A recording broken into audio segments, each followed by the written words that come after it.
We're going to take a look at Builderall's flagship Pixel Perfect Builder. In this first video, we're going to preview the Fruit Shop website that we're going to build. We're going to download and save the images to our desktop. We're going to create a new website with a blank template and take a quick tour of the menus in the Pixel Perfect Builder. So let's get started. Let's take a closer look at the website we're about to begin to build. First of all, up here at the top, we have the header. This is called the header section.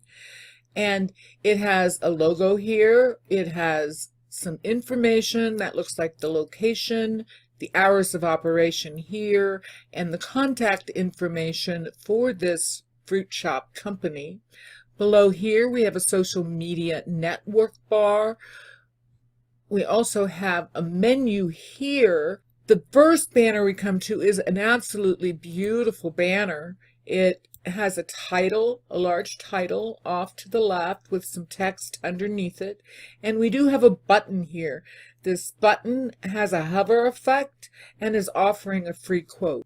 As we move down the page, we have the next section, which is pretty much like an About Us section. It has a wonderful image here. Looks like somebody cutting limes, a worker cutting limes with a title above it and a description box below it. And then we have some text to the right of that image, I'm sure, telling a story about the image and the company. When we move to the next section, we have this great animated banner here, and it has a bright title. This is all on a beautiful image of a fruit market. And so we can move down here to the next section and find a What We Do section. And here we have 2 rows of 3 columns of images, beautiful images. They really pop out, very enticing to the visitor, with titles underneath them and a paragraph. Moving down the page, here we have a nice red bright stripe running across the page that draws our attention to this button. Again, it's the same button, the Get a Free Quote, and it has the hover effect. And below that, we have a Contact Us form, and below that, a location map. Here at the bottom is our footer, and we again have the logo with a paragraph of information about the company, your copyright information. Let's see, we have contact information here, another menu.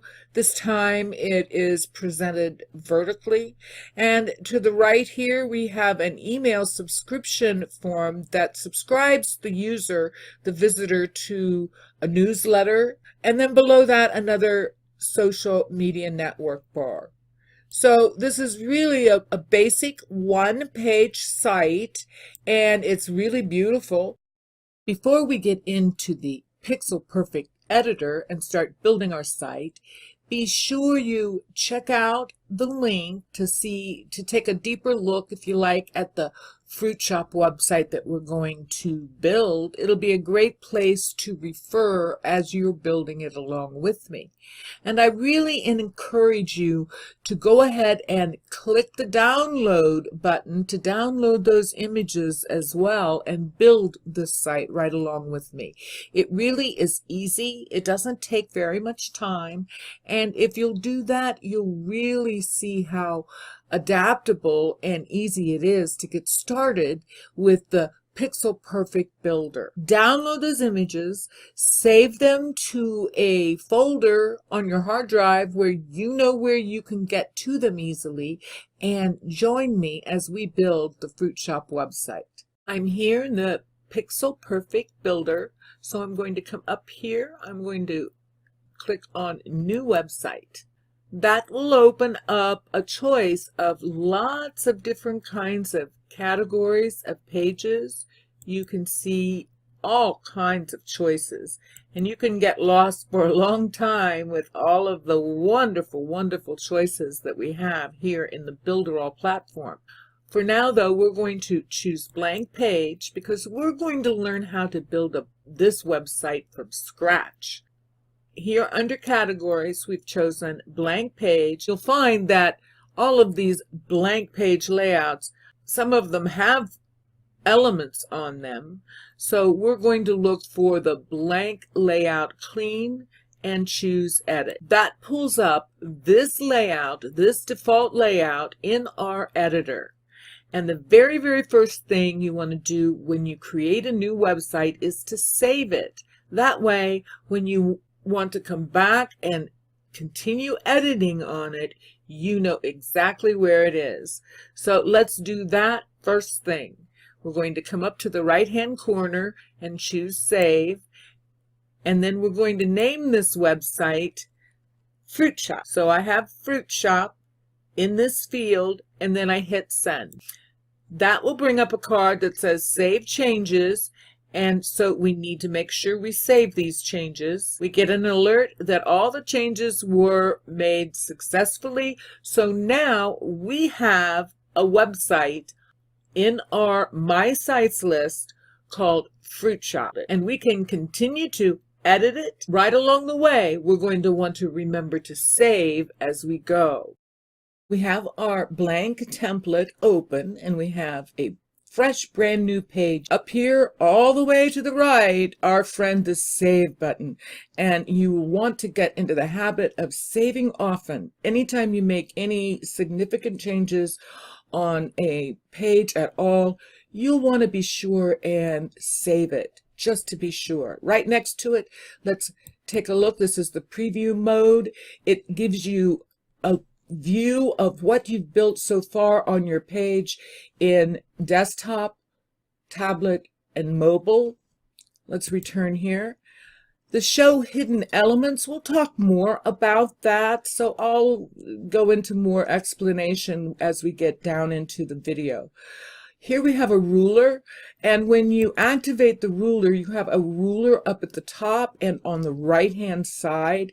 This really helps you when you're aligning things on your page. And you can also click in the ruler on either side and place grid lines. These grid lines are snap to grid lines and can be adjusted. You can have as many on the page as you like. So it can really help you space things out. When you want to get rid of these grid lines, just right click.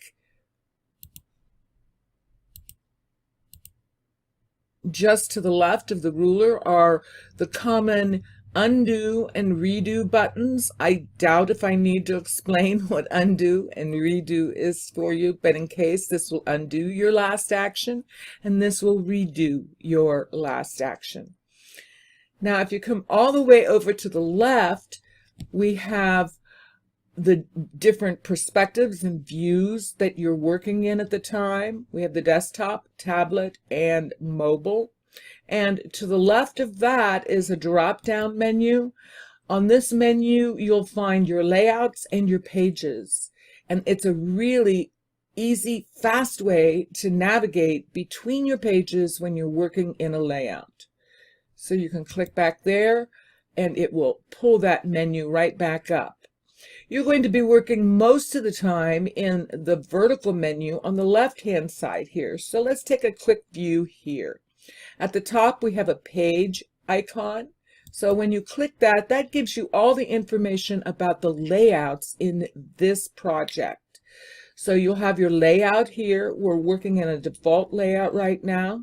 If you come across and activate the arrow on the right-hand side, this is where you have the information about this specific layout. These are the general layout settings, and you also have the ability here to restrict the pages and allow only those with access either through a token or a password to access those pages. If you come down here, you see we have our home page here. This is where your pages are listed, and if you come all the way to the right and hit the gear, when you click on the gear, you have much the same up here at the top, a little bit of difference. Here's where you can set up some conversion tests like an A/B split test. All the way to the left here, you have a duplicate button where you could duplicate that page. You can add a pop-up to the page, which can get activated either when you scroll to a certain place on the page or perhaps when you're exiting the page. Here's where you name your page and you give it an address down here. Here's the title for your page and a short description, your keywords. Down at the bottom of this card, you'll find a preview of what your page will look like on Google.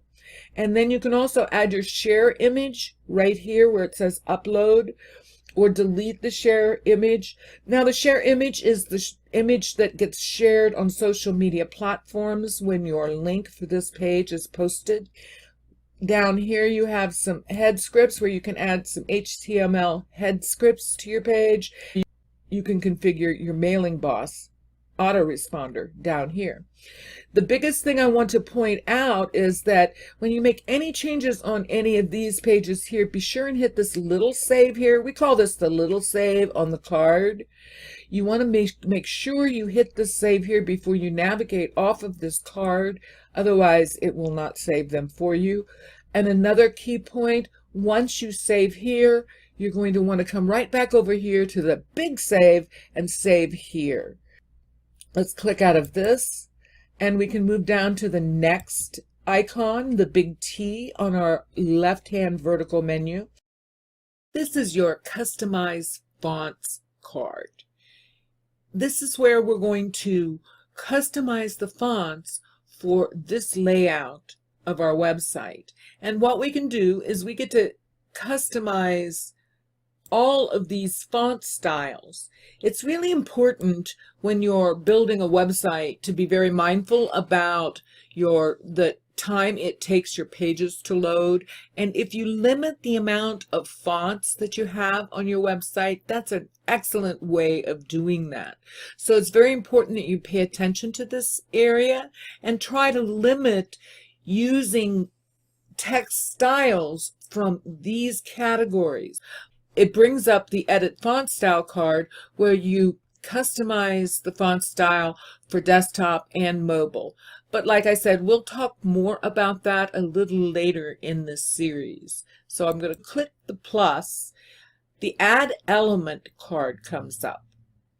Now, the elements of our website make up the content that we place on our pages. So it's really the stuff of our websites. For example, you can add a pop-up to your website where it gets activated perhaps when you scroll to a different part of the page or before you leave a page. Here is where you add text boxes. Unlike here is where we customize our text fonts. When we click here, we get to choose those fonts, click on it, and it places the text box, this element, right in the middle of our page. Now we can get rid of that element by right-clicking and clicking on that trash can. So I'm going to click out of this window and go back in here and move down our element grid. We're going to be adding some banners here, but you have a lot of banners available here. It's amazing. And you can build your website just with banners. In fact, that's what we actually recommend. We'll talk more about that. So let's return and go back to this screen. You add all kinds of different kinds of boxes here. As you scroll down, you'll see we have quite a bit of boxes that all do different things or look different ways. You can add all kinds of buttons as well. You can add images, a gallery. Here's where you add your menus, video, social media network bars and links. We also have contact and email marketing forms. Now these are very different, so they're used for different purposes, and we'll make sure that you understand the difference between these two as we move through the training. Here's where you can add animated counters and charts things like that. We'll talk more about that as well. We have all kinds of apps. Here's where you're going to find your PayPal buttons, where you can add HTML right into your page. A webinar. With Builderall, you can put a webinar right into your web pages. Same with e-learning. You can build an e-learning course and embed it right into your pages. GDPR apps for pages, anchors. This is a great review app where you can install this on a page and people can leave comments. And as you can see, there's many things like Shopify, OpenTable for reservations, Amazon coupons, and we even have a Builderall Marketplace app, another place you can offer digital products and services for sale. So let's return over here. We have, and come back down here, we've seen the apps. Here, this is hover elements. You can add hover elements to different images. We have here, it's a new item, and we have all kinds of timers you can set. Down here, this label with this, it looks like a bag, a handbag, is a checkout. And you'll be able to add checkouts right into your pages. And you can see you have options of what that's going to look like. You also have sales funnels where you can pull in a sales funnel automatically. And down here is where you're going to add a blog. Now we're not going to do that right now, so I'm going to close out of that. You can see we have lots and lots of choices and elements to add to our pages to create just the kind of website that we're looking to build. So let's close out of that. Here on this gear, the double gears here, you're going to find all the settings and SEO right down in here, and we'll definitely talk more about that. Just to give you an idea, this is for GDPR. You can generate a sitemap. Here's where you actually customize the platform settings for this website. Here's where you manage the users for your website. And here is a restricted fields management. This is if you have membership sites or restricted pages and how you're going to manage those fields. Here's where you can add and manage your coupons. And down here we have an action counter. That enables you to analyze the statistics, track and analyze the statistics of counters that you set up in when you're building up your buttons and your pages and your links. It's really useful information. So let's close out of this and move down here. This shopping bag icon, it brings up your checkout manager. And briefly, it has a payment manager. You also have your sales manager. Here's where you manage the automated emails that come from the checkout. Like if somebody abandons their cart, this is where you're going to go to manage that email. We also have outside automatic emails. We have sales funnels, and down here the coupons. So this is where you manage all of those functions. Down here, the newspaper. That's where you add your blog, and we'll talk more about that later. And here, this shopping cart, that brings up the panel for your shopping areas and your menus. So let's click out of that. That gives you a brief overview of the major menus that we have here in our builder. We've covered a lot in this first video. We've previewed the Fruit Shop website we're going to build. I hope you downloaded and saved the images to build the website to your desktop and are ready to build it right along with me. We learned how to create a new website with a blank template, and we took a quick tour of the menus we're going to be using in the Pixel Perfect Builder. So now there's nothing left to do but to get ready and get to building. I'll see you in the next video.